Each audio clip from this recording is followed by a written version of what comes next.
All right, tonight's lesson is on the sin of lust. So, when you hear that word, what comes to mind? What does it mean to lust? Sex. Okay.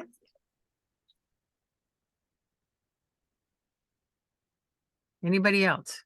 Is that the only use of the word lust? A desire for something. Desire to. I think it could be associated with anything really, Okay. like lust for food, lust for like money, like you want more and more of something, kind of. Okay. Power. Yeah. Yep. Do you think there's any good form of lust? You know, in some of these other sins, we found that there was a good form of it. I guess lust for God. Okay. Okay.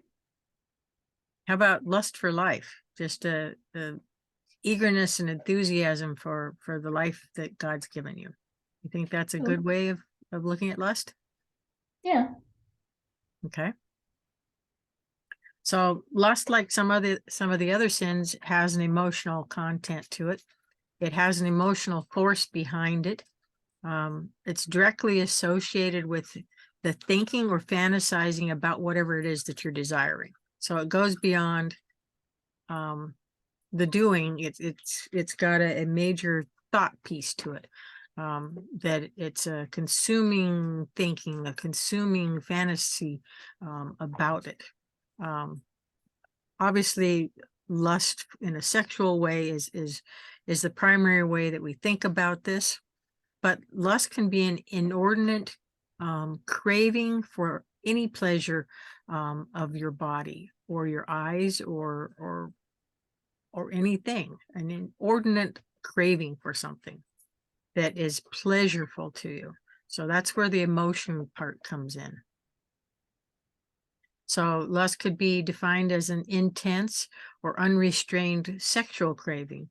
And we know that there can be spiritual aspects to that too. So we can also have overpowering, overwhelming desires or cravings to have power, to be the one in charge, to be in control. There can be intense eagerness or enthusiasm for life. We said that might be a good way.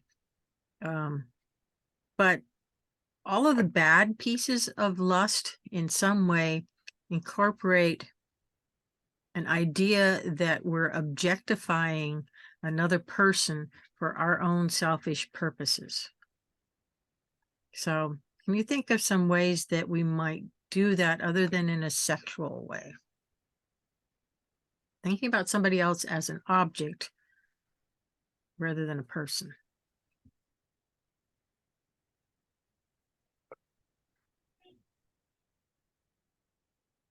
Actors and actresses. Okay. I mean, it is Hollywood. Okay. Okay. What about just manipulating another person in some way? There's some pleasure that you want to get out of that manipulation. Mm-hmm. And like some people get happy when they hurt somebody, and like sometimes emotionally, sometimes physically. They get a joy out of it. Out of cutting somebody else down because it makes them feel bigger. Yeah. Yeah. So lust can be a sinful longing. It can be an inward sin that leads to a falling away from God and ultimately leads to outward sins.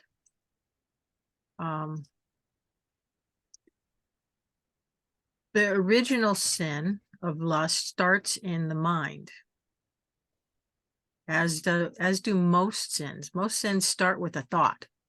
And if we say no to the thought and push it away and tell Satan to get behind us, it stops there and doesn't become a sin. But if we take that thought and we continue to nurse it and rehearse it and allow it to stay in our thinking and somehow accept it in our thinking and let it become a fantasy or just continue to play out, that's the beginning of sin in the thought process, even before it becomes an act.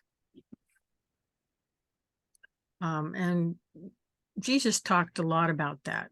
You know, you're a murderer when you think about killing somebody, even if you're not actually doing it, is what he had to say. So let's go to the Bible and let's look at some of the words for lust in the Bible. And we'll start with the Hebrew ones, the Old Testament ones. The first one of those is avah, A-V-A-H. It's a primitive root word that means to wish. And it's used in the context of coveting or greatly desiring something, or a intense longing or lust after something. So with the root of a wish, something not sinful, but got blown out of proportion until it was sinful. Second Hebrew word is chamad, C-H-A-M-A-D. Again, primitive root of this word is to delight. That doesn't sound bad, does it? But if we take that delight to a greatly twisted form of it, we become covetous. We overly delight in something. We desire it to the point of lusting after it. And the next one, you'll find sounds a little familiar. It's nefesh. It's not the exact same word as we had before, but it's nefesh, N-E-P-H-E-S-H. It comes from the idea of a breathing creature, an animal in some aspect, but it has in a lustful form an appetite. You know how when we get hungry, we just get so focused on food that that's all we want. So that's kind of becomes a lust, an intense desire, but it's something pleasurable that you're after. And then if you go into the New Testament, epithumio, hard word, E-P-I-T-H-U-M-E-O. It means to put your heart upon. It's a word used for longing, and it's used in the scriptures in place. This word has been replaced with the words covet, desire, and lust. So it's putting your heart so much after something that it has become wrong. The next Greek word is hedone, H-E-D-O-N-E, and it means to please. Remember, all of these that we're looking for pleasure. Lust is associated with pleasure, and we associate it with sensual delight. That's what we associate with the word lust. So to please. The next Greek word is orexis. It means excitement of the mind. This is where we get the idea of longing or lusting after something. We have a couple more Greek words. Pathos. Yes, go ahead. How do we spell that, Melody? That last one? Yes. H-E-D-O-N-E. Or did we move on to oexis? Oexis is the next one anyway. Okay. Orexis is O-R-E-X-I-S. And it's an excitement of the mind. Then we have pathos. It has the idea of suffering, but in this sense, it's a passion that is so big or an affection or a lust that's so big that it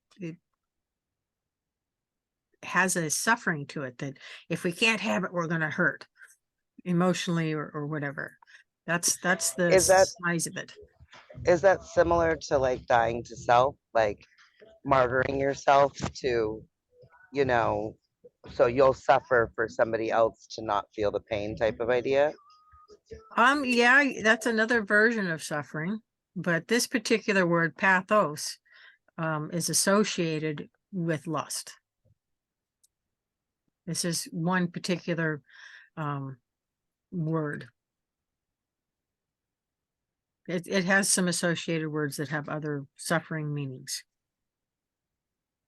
Two more Greek words. Poryo, or poryo, Porneuo. This is a word that is associated with the act of harlotry, indulging unlawful lust. We just lost Heather. So indulging unlawful lust or practicing adultery, committing fornication. That's all porneo. You know, we get the word porn from this Greek root. And the last Greek word is puro. Did I forget to spell it? Or did I spell it for you, Tanuja? Can you please? Porneuo. Poryono. Poryo. And the last word is puroo. Puroo. It means to kindle, like a fire, to ignite, or literally a glowing. So it's the idea of being inflamed with lust, being on fire with it. Those are the words that are used in the Bible, the Hebrew and Greek words there. It's very interesting because they all have some kind of picture that helps us better understand the word that we're looking at. So those are the words. Let's look at some scriptures. You ready to take a hike through the Bible? Yep. We'll start in the Old Testament. So the first one is Proverbs 6:25-29. And the next one is Ezekiel 20:30 and 31. You said Proverbs, what was it? Chapter 6, verses 25-29. Okay, 6, 25-29. Okay, I got it. Okay. Do not lust in your heart after her beauty, or let her captivate you with her eyes. For a prostitute can be had for a loaf of bread, but another man's wife preys on your very life.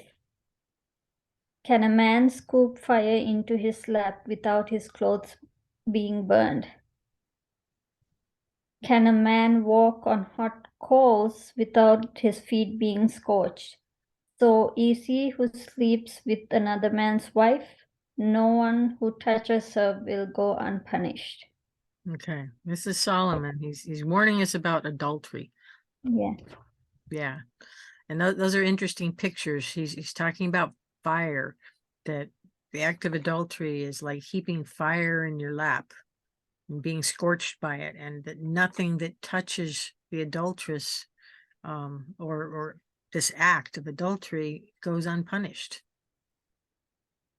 Okay. Ezekiel 20, verses 30-31.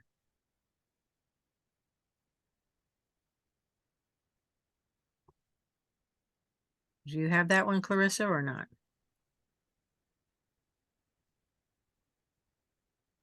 Ezekiel, what was it?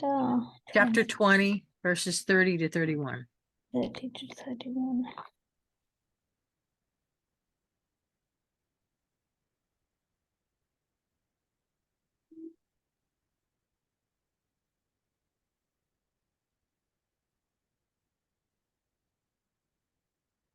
I got it. Go ahead if you want to. I don't know. Clarissa's busy with something right now. Okay. Therefore say to the Israelites, this is what the sovereign Lord says, will you defile yourself the way your ancestors did and lust after their vile images? When you offer your gifts, the sacrifice of your children in the fire, you continue to defile yourself with all your idols to this day. Am I to let you inquire of me, you Israelites? As surely as I live, declares the sovereign Lord, I will not let you inquire of me. All right, that's a strong one. God is saying that you are defiling yourselves by lusting after idols. And we know that idols can be anything that we put in place of or in front of God. And God says, if you're going to go lusting after these idols, it defiles you. And I'm not going to listen to you when you come and talk to me. When you come to inquire of me, I won't listen. Yeah. That's pretty strong. All right, moving into the New Testament, I'll read the next one. It's from Romans chapter 1, verses 26 to 27. Because of this, God gave them over to shameful lusts. Even their women exchanged natural relations for unnatural ones. In the same way, the men also abandoned natural relations with women and were inflamed with lust for one another. Men committed indecent acts with other men and received in themselves the due penalty of their perversion. And we know what this is talking about. God takes this one also just as seriously. It's just another form of lust. The next one is Ephesians 4, 17 to 19. I'll let you find that one and I'll read the next one where you find it. The next one You is, said Ephesians 4? yes, Ephesians 4, 17 to 19. And I'll go ahead and read Colossians 3, 5 to 6 while you find the Ephesians. Okay, Ephesians, what's the chapter? 4, verses 17 to 19. Okay, I could do that one. All right, you got it? Yep, I got it. All right, go ahead. Now this I say and testify in the Lord, that you must no longer walk as the Gentiles do, excuse me, in the futility of their minds. They are darkened in their understanding, alienated from the life of God because of the ignorance that is in them due to their hardness of heart. They have become callous and have given themselves up to sensuality, greedy to practice every kind of impurity. Okay. A continual lust for more. Yeah, so that sounds like our world today, doesn't it? Yep.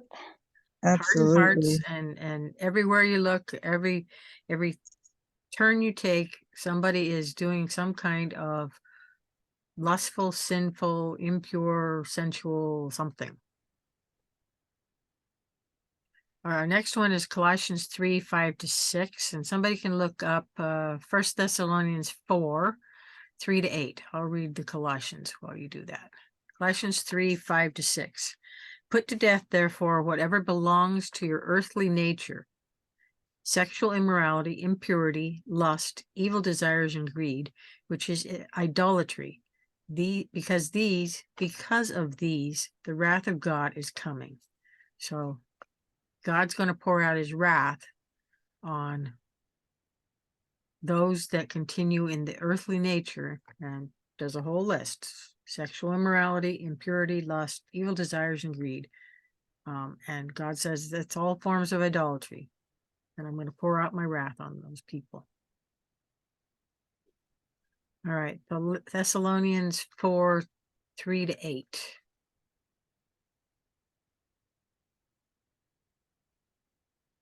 Is this First Thessalonians or the second?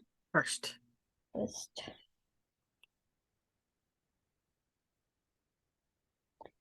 And what chapter was it? Chapter 4, verses 3 to 8. 4, 3.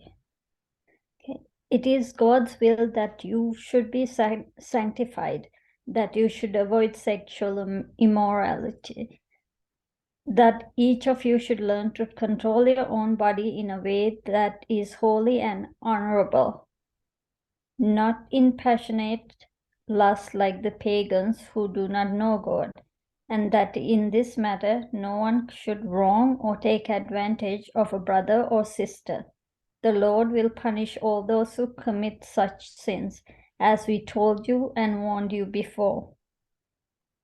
For God did not call us to be impure, but to live a holy life. Therefore, anyone who rejects this instruction does not reject a human being but God, the very God who gives you his Holy Spirit. Pretty clear, huh? Yep. All sexual immorality. Learn to control your own body.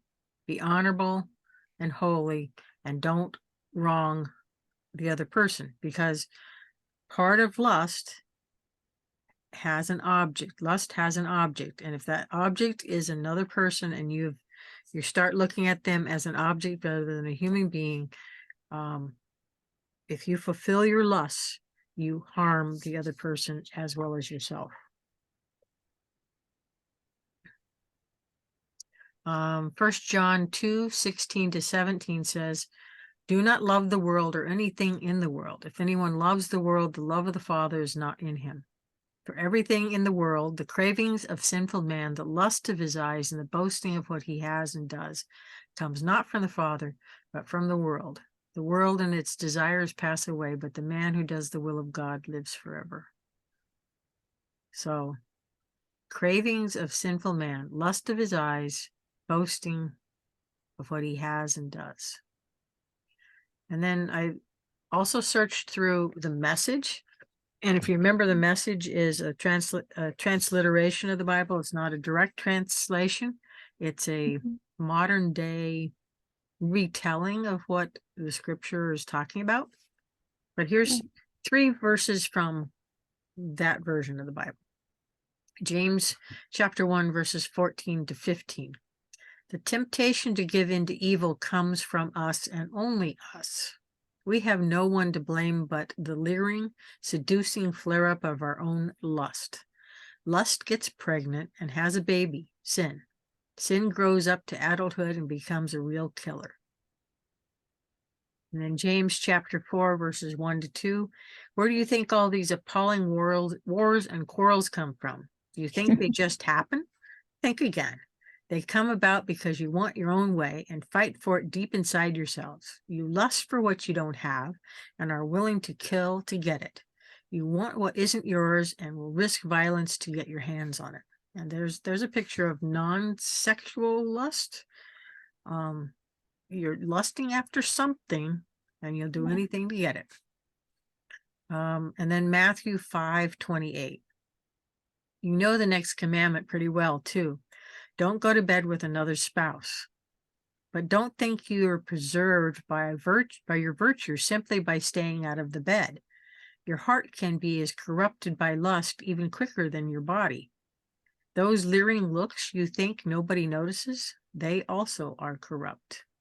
So again, the looks, the thought process, it's not even in the action. It comes before that the sin comes into play. So chasing after something. Mm-hmm. And we already talked about that we swim in a culture that is full of all kinds of stuff that we shouldn't be messing with. So do you think there was ever a time when lust wasn't a problem? We talk about the good old days, right? Were the good old days times without lust? No, it's I think it goes hand in hand. If you're human, you are gonna have that lust for something. Okay. When did lust come into the world then? When Adam and Eve had Exactly. All the way back there. In Genesis chapters 1 and 2, we find the world was as God created it.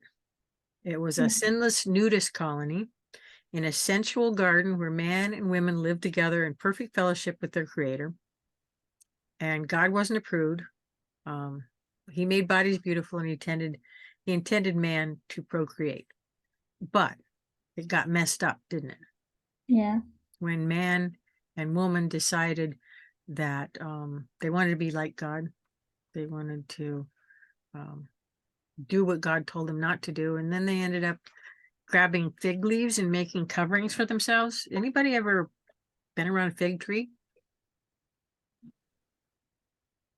Yeah. What are fig leaves like? Anybody know? I can't remember. Yeah, they big leaves or little leaves? They're about palm size, and they've got lots of little hairs on them, and they're very itchy. Ew. Very itchy. Oh, it raised my hand. It saw my hand and raised the hand. Lower my hand. That's scary. It did it automatically for me. Yeah, they're very itchy, and if you have to work around them, you're going to wear long sleeves and long pants because you don't want to get cut by them. Mhm. I've also worked in sunflower fields, and sunflower leaves are just as bad as fig leaves. I worked one summer and practically wore through the sides of my jeans walking through a field of sunflowers because of the leaves.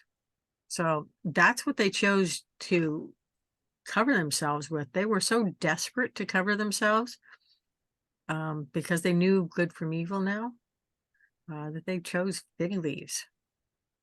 Because they Innocent. didn't see the nakedness before, right? After. Nope, it didn't Yeah. exist. It didn't exist before. The innocence was lost, and they no longer felt safe being naked. And in fact, if you read in Genesis, Adam doesn't name the woman Eve until after the fall. And he names her just like he names all the other animals. And if you remember what I talked about last week, when you name something, it's like you claiming ownership of it. So he objectified Eve after the fall and named her, indicating his power over her. So you can see that's all a piece of lust in there, because lust is about objectifying something or someone and doing harm. So they learned even back then to objectify others, to conquer and manipulate and lust after one another, even in the Garden of Eden. So this sin started back there, just like a lot of the others. And lust will cripple your relationship with other people, and it cripples your relationship with God. So it's a deadly sin, just like the others that we've looked at. Lust is very demanding, and it doesn't give very much. It wants what it wants, and it'll do what it needs to do to get it. Pretty bad sin from that perspective. But if you think about it, we're very careful not to hurt our own bodies in many cases, unless we have a poor self-image. But if we fall into lust, we don't treat others in the same regard. I guess if you have like eating disorder, like bulimia or something, that's kind of lust after a certain body type or Yep. whatever their ideal weight should be or how they look like. So yep, it's lusting after something. Yes. And that side of it can also become dressing to kill, so to speak, to get a guy's attention. That can lead to lust too. I'm looking for a story, a Dear Abby story. Here we go. So this is the story written to Dear Abby, and then I'll read her response. So this is what the person said to Dear Abby, and this was, they titled themselves Fooled for Years. Dear Abby, your response to Wavering, whose husband wanted her to accompany him to a swingers party, was right on. If she goes, not only will the dynamic of their marriage change forever, she will never regain her self-confidence. My husband talked me into the same thing in 1978. Soon after our first child was born, I knew his first marriage had failed due to boredom, affairs, etc., and I naively thought it would keep him from straying. By the late 80s, I could no longer handle this lifestyle and constant worry about AIDS. I finally got strong enough to say no more.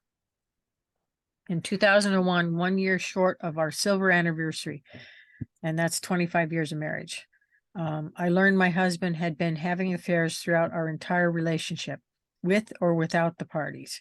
We have been separated ever since, but only recently has he admitted that he needs help and is finally getting it. Too late for us.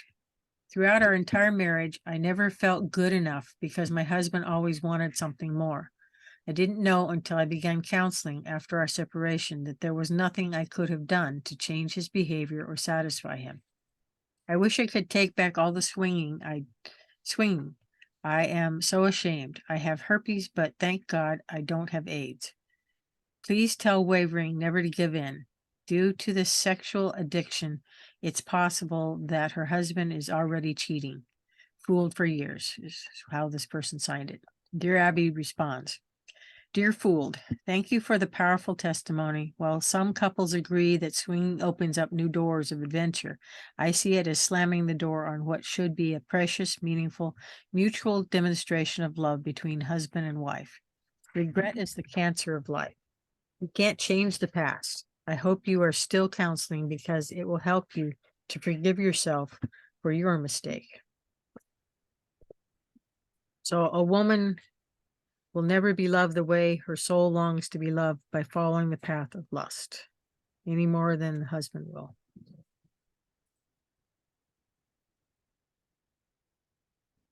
And let me read from Matthew chapter 5, verses 27 to 30. This is from the Message translation again. This is in one of Jesus' sermons. You know the next commandment pretty well, too. Don't go to bed with another spouse. But don't think you preserved your virtue simply by staying out of bed. Your heart can be corrupted by lust even quicker than your body. Those leering looks you think nobody notices, they also corrupt. Let's not pretend this is easier than it really is. If you want to live a morally pure life, here's what you have to do. You have to blind your right eye the moment you catch it in a lustful leer. You have to choose to live one-eyed or else be dumped on a moral trash heap. And you have to chop off your right hand the moment you notice it raised threateningly. Better a bloody stump than your entire being discarded for good in the dump.